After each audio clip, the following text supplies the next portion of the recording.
সেটার জন্য কমিটির কথা বললো, কি একটু বিস্তার করে রাজ্য কেন্দ্রের যে মনিটরিং কমিটি। হ্যাঁ হ্যাঁ, এই কমিটিগুলো এতদিন বহু ক্ষেত্রেই তৈরি হয়নি। 82,000 কোটি টাকারও বেশি মূল্যের 19টি বৃহৎ ইনফ্রাস্ট্রাকচার ডেভেলপমেন্ট অবকাঠামোর প্রকল্প বাংলায় বললে সেগুলোর পর্যালোচনা হচ্ছে। মানে এতদিন কি হয়েছে, কত টাকা ডিসবার্সমেন্ট হয়েছে, কত টাকা আসতে পারে, কোথায় লাগতে পারে, এটা এই প্রস্তাবটার দ্রুত বাস্তবায়নের জন্য রাজ্য পর্যায়ে project monitoring group state PMG গঠনের প্রস্তাব দেওয়া হয়েছে, সেটা খুব শিগগিরই কাজ করবে।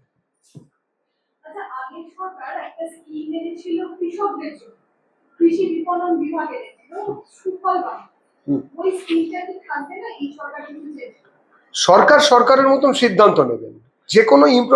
যে কোনো প্রকল্পের ইম্প্রোভাইজ করতে পারেন সরকার, এবং যেখানে যে কোনো প্রকল্প সেটা যদি কাজ করতে না পারে, কেন কাজ করতে পারছে না, কেন গিয়ে সেটা মানুষের কাছে পৌঁছয়নি, এতদিন কি অসুবিধে ছিল, সেগুলো নিয়ে নিশ্চয়ই তারা উচ্চ পর্যায়ের বৈঠক করছেন।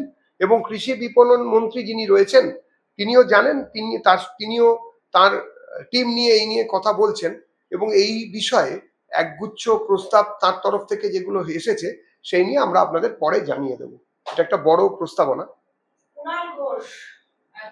অভূতপূর্ব ছবি দেখলো আজ বিধানসভা, তাকে চ্যাংদোলা করে বের করে দেওয়া হলো। রাখুজ্জামান তারই দলের একজন বিধায়ক, তাকে বলতে দেওয়া হবে না বলে তার মাইক কাটতে গেছিলেন কুণাল ঘোষ। অবশেষে কুণাল ঘোষকে মার্শালরা চ্যাংদোলা করে বের করে দিলেন এবং বিধানসভার ভিতরে হাতাহাতি অবস্থা।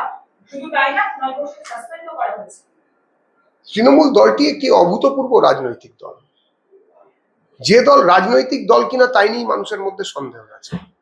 মার্শালরা কাজ বোধহয় রোজ রোজই পাবেন এরকম ধরনের বিধায়করা যদি থাকেন, আর চ্যাংদোলা করে বার করে নিয়ে যাচ্ছেন, সেটা আমাদেরও দেখতে খারাপ লাগছে। সারা বিশ্বের কাছে টেলিভিশনের ক্যামেরায় এই ধরনের ঘটনা, একজন বিধায়ক বলছেন তাঁরই দলের আরেকজন বিধায়ক তার যে মাইক্রোফোন তার সামনে দাঁড়িয়ে পড়ছেন, তাকে গিয়ে ধমকাচ্ছেন, এক অভূতপূর্ব ব্যাপার। তৃণমূলেই রয়েছে, হেরে গিয়ে ওদের বুদ্ধি বেড়েছে বা কাজের প্রকৃতি ওরা বদলে ফেলেছে, চরিত্র বদলে ফেলেছে, এরম ভাবার কোনো কারণ নেই। মানুষকে বুঝতে হবে যে এই ঘটনার যাতে পুনরাবৃত্তি না হয় এবং এই ঘটনাকে আস্তে আস্তে যাতে কমিয়ে আনা যায় বিধানসভায়, পরবর্তী নির্বাচনে নিশ্চয়ই তার ব্যবস্থা মানুষ নেবেন, আরো সংখ্যা কমবে। কনভয়ে হামলা, সেই হামলার ঘটনায় অভিযুক্ত অভিজিৎ দেবভৌমি তৃণমূল নেতা, তাকে গ্রেফতার করল পুলিশ। বাধ্যতাকে গ্রেফতার করেছে। শুধু এই হামলাই নয়, এর আগেও যত রকমের হামলা হয়েছে আমাদের নেতাদের ওপরে, সাধারণ কর্মীর ওপরে, বিজেপির সদস্য সমর্থকদের ওপরে, শুধু এখানেই শেষ হবে না। বিজেপি করেননি, অন্য দল করতেন, রাজনৈতিক দল, তাদের বাড়িতেও যত রকমের হামলা হয়েছে, খুন হয়েছে বা তদ্রুপ কোন রকম ঘটনা ঘটেছে, মহিলাদের শ্লীলতাহানি হয়েছে, সবগুলির তদন্ত হবে। মুখ্যমন্ত্রী এই ব্যাপারে জিরো টলারেন্সের নীতি নিয়েছেন এবং আমাদের পূর্ণ আস্থা আছে রাজ্যের মুখ্যমন্ত্রীর ওপরে যে মানুষকে তিনি ন্যায় পাইয়ে দেবেন। দিল্লিতে যে ধর্ণা চলছে ছাত্র আন্দোলন, সেই ধর্ণা মঞ্চে যাওয়ার জন্য এবার উজ্জ্বল ঠাকরে বা যারা বিরোধী রাজনৈতিক দলের নেতৃত্ব রয়েছে, মমতা বন্দ্যোপাধ্যায়, অখিলেশ তারা সকলেই যাওয়ার ইচ্ছা প্রকাশ করেছেন। কি মনে হয় এটি ইতিহাস জোট আরো শক্তিশালী হবে এই আন্দোলনটা? এই সঙ্গে তুলে করছি যে এখানে হঠাৎ করে মমতা বন্দ্যোপাধ্যায় আবার দিল্লির রাজনীতিতে নিজের প্রথমত যে ছাত্র আন্দোলনের কথা আপনারা বলছেন, তথাকথিত সেই ছাত্র আন্দোলন কোনো ছাত্র আন্দোলন নয়, এটি একটি দেশ বিরোধী চক্রান্তের অঙ্গ। এই মুহূর্তে পরিষ্কার যে এখানে ছাত্র আন্দোলনের নামে সাংবাদিকদের ধরে পেটানো হয়, তাদের গাড়ির কাঁচ ভাঙা হয়, তাদের টিভি ক্যামেরা ধ্বংস করে দেওয়া হয় এবং মহিলা সাংবাদিকদের উপরে শারীরিকভাবে নিপীড়ন করা হয়, তাদের বিভিন্ন শরীরের বিভিন্ন জায়গায় অবাঞ্ছিত স্পর্শ করা হয়, এমনকি বলতে খারাপ লাগছে কিন্তু সেই ভিডিও আপনাদের কাছে এসেছেন, আপনারাই এনেছেন, যে নির্দিষ্টভাবে নির্দিষ্ট ধর্মীয় স্লোগান সহকারে নিজের কোনো পুরুষ তার অশ্রাব্য অঙ্গ প্রদর্শন করছেন একজন মহিলা সাংবাদিকের সামনে দাঁড়িয়ে, এই জিনিসও আমরা দেখেছি। এই জিনিস চলতে দেওয়া যেতে পারে না। মনে রাখতে হবে যে যে কারণে এই আন্দোলন সংগঠিত হচ্ছিল তার কোনো দায় কেন্দ্রীয় সরকার এড়াননি, এবং তারপরেও আন্দোলনের নামে সংগঠিতভাবে রাষ্ট্রবিরোধী একটি চক্রান্ত চলছে। এবং যারা এই আন্দোলনের সঙ্গে যোগ দেবেন রাজনৈতিকভাবে বা অন্যরকম ভাবে ঘুরিয়ে, তাদেরকে বলবো সরাসরি লড়াইটা লড়ুন, মুখোশের আড়ালে লড়বেন না, মুখোমুখি লড়ুন। আর বাকি ক্ষেত্রে যারা একে সমর্থন করতে যাচ্ছেন, দিল্লিতেই হোক আর যেখানেই হোক না কেন, তারা রাষ্ট্রবিরোধী কাজ করছেন, রাষ্ট্রের বিরোধিতা করছেন। যেখানে কিনা আন্দোলনের নামে সামনে দাঁড়িয়ে যারা কোনোদিন ছাত্র নয়, তারা গাড়িতে আগুন দিয়ে দিচ্ছে, বেসরকারি গাড়িতে। আপনাদের কাছে সেই ভিডিও এসেছে, ওই যে দাড়িওয়ালা ভদ্রলোক, শেরওয়ানি পরা দাড়িওয়ালা ভদ্রলোক 3বার 4বার করে আগুন দিয়ে দিচ্ছেন পুলিশের গাড়ির পেট্রোলের যে জায়গা সেটাকে খুলে তার মধ্যে আগুন দিচ্ছেন। আপনারা ভুলে যাবেন না সেই ভদ্র মহিলার কথা, যিনি কিনা মুখ ঢেকে সেখানে গিয়ে ইট ছুটছেন সাধারণ মানুষের ওপরে। এগুলোকে ভুলে গেলে হবে না কারা করছে, এবং তার সঙ্গে মুমুর্মুহু ধর্মীয় স্লোগান উঠে আসছে। এটা যাই হোক, এটা ছাত্র আন্দোলন হতে পারে না, এটা ছাত্র আন্দোলন নয়। যেই যোগ দেবেন তিনিই রাষ্ট্রবিরোধী।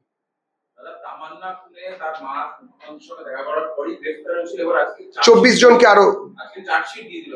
হ্যাঁ, শুধু তাই নয়, আরো 24 জনকে আজকে গ্রেফতার করেছে। শুধু এবারে এটারও সাপ্লিমেন্টারি চার্জশিট আসবে। এই যে তৎপরতা, এই যে পুলিশের সক্রিয়তা, এটাতেই বোঝা যাচ্ছে যে একটা রাজ্যের সরকার পরিবর্তনের সঙ্গে সঙ্গে প্রশাসনের মানসিক পরিবর্তন হয়েছে, এবং তার সঙ্গে তাদের কাজ করার যে প্রবণতা সেটাও বদলে গেছে।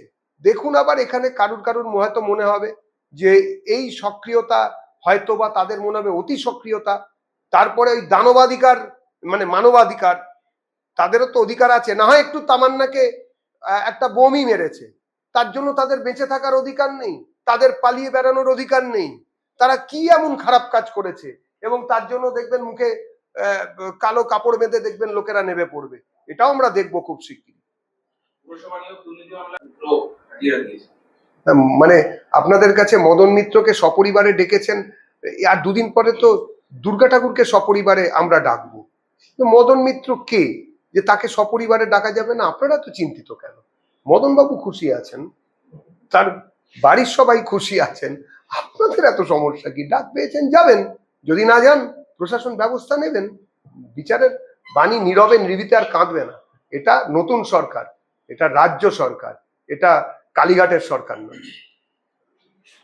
দাদা, কৃষি ক্ষেত্রে নিয়ে একটা প্রশ্ন আছে যে সম্প্রতি কেন্দ্রীয় কৃষি মন্ত্রী নবান্নে যে বৈঠক করেছেন, কিন্তু আমরা দেখতে পাচ্ছি যে পশ্চিমবঙ্গের স্থান কৃষিতে 5ম স্থানে দেশের মধ্যে, এবং ধান উৎপাদন এবং সবজি উৎপাদনে আমরা 1ম স্থানে রয়েছি, এবং সেই জায়গায় দাঁড়িয়ে দেশের মোট ধান উৎপাদনের 50% পশ্চিমবঙ্গের কন্ট্রিবিউশন।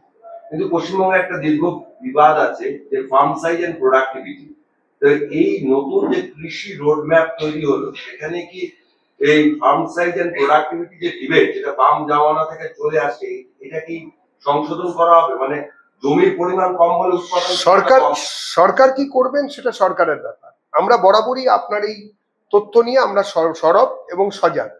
যারা কিনা বলেছিলেন যে মানুষের কাছ থেকে জমি ছিনতাই করে নিয়ে ছোট জমিতে কনভার্ট করে দিলে সবাই ভূমিযুক্ত কৃষক হয়ে যাবেন, কিন্তু তাতে উৎপাদন বাড়েনি, মানুষের মনে হয়েছে যে তাদের মানসিক উন্নয়ন হয়েছে, আর কিছু কমরেডের টাকা পয়সা লাভ হয়েছিল এবং তাদের ক্ষমতায়ন হয়েছিল, এটাতে কোনো সন্দেহ নেই। কিন্তু শেষ পর্যন্ত কৃষকদের অবস্থা খারাপ হয়েছে। সব থেকে বড় কথা যেটা দেখা গেছে, যে কৃষি উন্নয়নের জন্য প্রয়োজনীয় যন্ত্রপাতি সেগুলো বড় ফার্মের জন্যই তৈরি করা হয়ে থাকে, ছোট জমির জন্য হয়নি, এতদিন ধরে কেউ ভাবেনি। আমরা নতুনভাবে চেষ্টা করছি, বিভিন্ন বেসরকারি সংগঠনও আমাদের সঙ্গে আছে যারা কিনা এই নিয়ে আইআইটি খড়গপুর কিংবা বাকি যেসব সংস্থা আছে তাদের সঙ্গে কথা বলছেন, যাতে ছোট জমিতেও প্রোডাক্টিভিটি বাড়ানো যায়। কিন্তু এটা কোনো স্থায়ী সমস্যার সমাধান যদি করতে হয়, এটা আপনি ঠিকই বলেছেন, আর আরো যদি প্রোডাক্টিভিটি ইনক্রিজ যদি করতে হয়, যদি আরো বাড়াতে হয়, তাহলে এর জন্য আরো অনেক রাস্তা যেতে হবে। নতুন সরকার 3 মাস বয়স এখনো হয়নি, তারা এর মধ্যেই যেসব সিদ্ধান্ত নিচ্ছেন সেগুলো ভবিষ্যতের পশ্চিমবঙ্গের কৃষিকে অন্য দিগন্তে নিয়ে যাবে, এটা আমাদের স্থির বিশ্বাস। আজকে কুণাল ঘোষ বলছেন ভালো তৃণমূল অর্থাৎ ঋতব্রত তৃণমূলে যারা যোগ দিচ্ছেন তাদের বিরুদ্ধে অনেক অভিযোগ রয়েছে, কিন্তু মুখ্যমন্ত্রী তার বিরুদ্ধে কোনো ব্যবস্থা নিচ্ছে না তাদের বিরুদ্ধে, ফলে মানুষের ভরসা হারাচ্ছেন মুখ্যমন্ত্রী। বুঝতে পারলাম না, কুণাল ঘোষের সার্টিফিকেট লাগবে মানুষের ভরসার জন্য? আরে ওরা তো তৃণমূল, মানুষের ভরসার কথা ওরা বলবে কি করে? যারা মানুষ তারা মানুষের ভরসার কথা নিয়ে আলোচনা করবে মানবিকভাবে। যারা 15 বছর ধরে মানুষের জল, জমি, জঙ্গল, ক্ষেতের ধান, ঘরের লক্ষ্মীর মান, মেধা সবকিছু চৌপাট করে দিল, হাটে মাঠে ঘাটে বিক্রি করলো, কুক্ষিগত করলো সমস্ত গণতান্ত্রিক অধিকার, তারা আবার মানুষ নিয়ে কথা বলবে? আরে মানুষ নিয়ে কথা বলতে গেলে আগে মানুষ হতে হবে, ওদের এখনো সময় লাগবে মানুষ হতে। আগে মানুষ হন, তারপরে এইসব টিপ্পনি নিয়ে আলোচনা। তৃণমূল যারা তাদের বিরুদ্ধে অনেক অভিযোগ রয়েছে, কিন্তু ব্যবস্থা নেওয়া হচ্ছে না। আমাদের সেসব নিয়ে যে অভিযোগ আছে ওনারা আরো অভিযোগ করুন, অভিযোগ নেওয়ার জন্য প্রশাসন আছে, ব্যবস্থা নেওয়ার জন্য। যদি প্রশাসন ব্যবস্থা না নেয়, কুণাল বাবুর দলে কি এখন মানে উকিল কম পড়িতেছে? একজন তো ঘরেই বসে আছে, সারাক্ষণ ফিতে নিয়ে ওই ইয়ের সামনে, তারামণ্ডলের সামনে তারা গুনলে হবে? মাঝে মাঝে কোর্টে চলে যান, এখন তো অখণ্ড অবসর, একটু বই টই পড়ুন, গিয়ে বলুন যে এরকম যারা অন্যায়কারী তাদেরকে প্রশাসন ছাড় দিয়ে রেখেছে, হাইকোর্ট নিশ্চয়ই দেখবেন, চলে যান হাইকোর্ট, এখন যেতে কি আছে, অসুবিধা নেই, কেউ কিছু করবে না, কেউ কোনো রকম ভাবে কোনো অসুবিধে করবে বলে আমার মনে হয় না। কোর্টের উপরে তো আমাদের আস্থা আছেই। যিনি উকিল বাবু বাড়িতে বসে আছেন, শুধুমাত্র বিড়লা তারামণ্ডলের সামনে নির্দিষ্ট দিনে এসে বড় বড় কথা বলছেন, আর তার বাড়ির কাছের লোক শেষ দেখে ছাড়বো, রাস্তায় শোবো, ফুটপাতে শোবো, সবাই জেলে চলে যাব, তাও শেষ দেখবো। হ্যাঁ, আমরা পশ্চিমবঙ্গের জনতা তো শেষ দেখার জন্যই বসে আছি, সেই জন্য হাইকোর্টে চলে যান। সব কুণাল বাবুর বক্তিমেতে কি হবে? বলছি যে মন্ত্রী কিরণ রিজিজু বলেছেন যে আমরা আলোচনার জন্য প্রস্তুত সংসদে। বলছি যে আমরা 3 দিন ধরে বলছি এই নিয়ে সংসদীয় রীতি মেনে এই পেপার লিক নিয়ে আমরা আলোচনা করতে চাই, কারণ এটা তরুণ প্রজন্মের, ভবিষ্যৎ প্রজন্মের জন্য বা ইউথের জন্য এটা একটা বিষয়। এই কি বলবেন? এটা তো কেন্দ্রীয় সরকারের ঘোষিত সিদ্ধান্ত, আলোচনা করতে চাই, আলোচনায় আসুন। আমরা তো কখনো বলিনি যে যা হয়েছে বেশ হয়েছে, এরম কতই হয়, একথা তো কেউ বলেনি, বিজেপির কোনো নেতা কথা বলেনি। সবসময় মনে হয়েছে যে এটা একটা দুর্ঘটনা, এবং এই দুর্ঘটনাটা সাধারণ দুর্ঘটনা নয়, হাজারো লাখো ছাত্রছাত্রীর ভবিষ্যৎ নিয়ে একটা সমস্যা তৈরি হয়েছে। সেইখানে দাঁড়িয়ে ঠিক তার বিপ্রতীপে এই জিনিসটাকে সামনে দাঁড় করিয়ে রেখে, যিনি 2য় র্যাঙ্ক করেছেন নিটে, তিনিও একটা স্টেটমেন্ট দিয়েছেন, তিনি বলেছেন আমি পড়াশুনো করে আরো ভালো হব। সরকার পক্ষের একটা গোলমাল হয়েছে, কোনো দুর্নীতিও হতে পারে, তার জন্য আমি রাস্তায় বেরিয়ে গাড়িতে আগুন কিংবা পুলিশকে আমি ইট মারতে রাজি নই। এটাই তো স্বাভাবিক ব্যাপার, নিশ্চয়ই এটা অন্যায়, এবং সেই অন্যায়ের প্রতিকার করতেই হবে। কে যে বা যারা এর পেছনে আছে, সরকার তার শেষ দেখে ছাড়বেন বলেছেন, কিন্তু তাই জন্য একমুখ দাড়ি নিয়ে আর পেশোয়ারি পাজামা পরে গাড়িতে আগুন দিয়ে দেবো নির্দিষ্ট ধর্মীয় স্লোগান দিয়ে, এটা দেখলেই বোঝা যায় যে কারা এই কাজ করছে, এবং যারা এই কাজ করছেন তাদেরকে সেই কাজের উত্তর ভারত সরকার সুদে আসলে ফিরিয়ে দেবে। আমার একটা প্রশ্ন আছে। এক সময় এই রাজ্যে নাবার্ডের তত্ত্বাবধানে বেশ কয়েক হাজার ফার্মার্স ক্লাব তৈরি হয়েছে। আজকে যখন কৃষিতে একটা রোডম্যাপ তৈরি চলছে, তখন কি আপনাদের দলের পক্ষ থেকে যদি সরকারের কাছে কি কোনো প্রস্তাব দেওয়া হবে? সেই ক্লাবগুলো একদম মৃতপ্রায় অবস্থা। ভারতীয় কিষাণ মোর্চা আমাদের ভারতীয় জনতা পার্টির সঙ্গে একটি সংগঠন, থাকা একটি সংগঠন। ভারতীয় কিষাণ মোর্চা এই বিষয়ে বিভিন্ন সময় আমাদের রাজ্যের যারা পদাধিকারী রয়েছেন তারা এই বিষয়ে বিভিন্ন সময় ডেপুটেশন দিয়েছিলেন তৎকালীন সরকারের কাছে, এবং যখন আমাদের সংকল্পপত্র তৈরি হয় সেই সময় একগুচ্ছ প্রকল্পের কথা আমাদের সংকল্পপত্রে দেখুন লেখা আছে কৃষকদের উন্নয়নের জন্য। আপনারা যদি একবার একটুখানি দয়া করে পড়েন, তাহলে আমাদের সরকারের মানে এই পশ্চিমবঙ্গ রাজ্য সরকার, যা কিনা আমাদের বিধায়কদের দিয়ে পরিচালিত, অবশ্যই এটা বিজেপির দলীয় সরকার কখনোই নয়, এটি পশ্চিমবঙ্গ প্রকৃতভাবেই পশ্চিমবঙ্গ রাজ্য সরকার, তারা কি করতে চলেছেন সেটা ওখান থেকে পরিষ্কার হয়ে যাবে কৃষকদের উন্নয়নের জন্য। Thank you. সে তার বেড়ে যা বলবে তাই হবে, মমতা বন্দ্যোপাধ্যায়কে বুঝতে হবে। ওদের ব্যাপার। আর অভিষেক ব্যানার্জির বিরুদ্ধে কল্যাণ ব্যানার্জি বলছে। দেখুন, মমতা ব্যানার্জিকে বোঝানো যদি ওনার মনে হয় সহজ ব্যাপার, উনি বোঝাবেন। আমাদের কি এলো গেল, এটা ওদের ব্যাপার, ওরা বুঝবে। আমরা এই নিয়ে কোনো মন্তব্যই করব না। বাঙালি বিনা পয়সায় প্রায় 3 মাস ব্যাপী একটা সার্কাস দেখছেন। সেই সার্কাসে কোনো রকম ভাবে এই ভাঁড়েদের যে খেলা, জোকারি, মকারি, ট্রাফিকের খেলা সবই আমরা দেখতে পাচ্ছি, এবং গাধার নাচও খুব শিগগিরই দেখতে পাবো, এটা আমরা জানি। এবং এখান থেকে বলি, কল্যাণ বন্দ্যোপাধ্যায় তিনি বলেছেন যে মমতা বন্দ্যোপাধ্যায় যে দলটা নিজেই তৈরি করেছে, আজকে এখন যদি না বোঝেন নিজেই ভেঙে নেবে, নিজেই শেষ হবে, এবং নিজেই শেষ দিদি করবে। শুধু অভিষেক অভিষেক করলে হবে না। বলেছেন, এটা আর নতুন কথা। দিদি অভিষেক অভিষেক করবেন না এসব বলার কি মানে আছে? ওনারা তো জানেনি, জেনে শুনে তো বিষ পান করেছেন সবাই মিলে। তারপর আবার কি আছে? আসলে ক্ষমতার আঠায় সবার পা আটকে ছিল। এখন হঠাৎ সবাই বিরাট বিরাট বিপ্লবী হওয়ার চেষ্টা করছেন মানুষকে ধোঁকা দেওয়ার জন্য। এরাই সবাই মিলে মানুষকে লুট করেছিল যখন তৃণমূল ক্ষমতায় ছিল। আজকে মানুষের সামনে মমতা বিরোধী, অভিষেক বিরোধী এইসব আবার দেখানোর চেষ্টা করছে। আসলে কোনোদিন তো তা করেনি।